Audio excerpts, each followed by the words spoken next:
Reclaiming Lunacy exhibition was a Historic England funded project. It all began with our research volunteers who did some research into the lives of disabled people who lived and worked at the Workhouse. We found very little information about these people, and what mark they left in life was very small. It was scrawled handwriting in official records, censuses, newspaper reports. We never could get the full sense of what this person's life might be like. So we worked with two community groups with lived experience of disability, and they worked with some artists to create some artistic responses to these stories of disabled people in the past.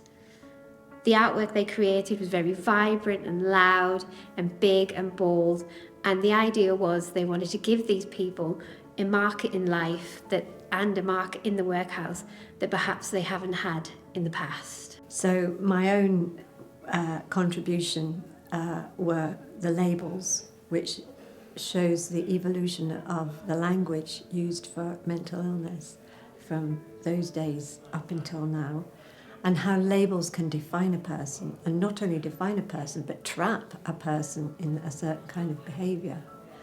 And the chairs that I made, which are in various states of being broken down. And some are very broken, and some are broken and mended, and some are leaning. And whilst chairs are stand-ins, really good artistic stand-ins for people, and you can torture chairs, you can torture furniture, and you can break it in a way that, of course, you wouldn't want to show a person like that. So they speak very deeply of a domestic article that we all have in our homes, so they speak of people.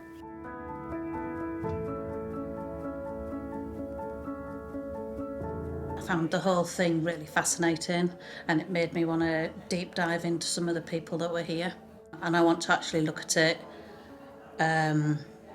for my dissertation, for my master's, and do a deep dive into it. So that's it's woken up a whole lot of curiosity and a real need to give some of these people their identities back.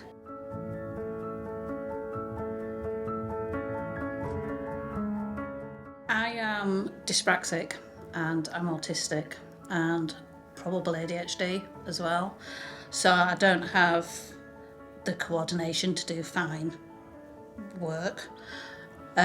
So when I did this, I thought, right, okay, I'm just going to play about and see what happens. So I just got the brush and I just splashed a bit of paint on and just saw what happened. And then I decided to write the Reclaiming Lunacy on it, paint that on it as well. And it seems to have come alive. And it touched me in a way, and a few other people have said it kind of impacted them as well, which was surprising. Because in my head, all I did was stick a bit of paint on a thing. But I tried not to think about it. It was just a case of I was playing about to see what happens, and I love that about art.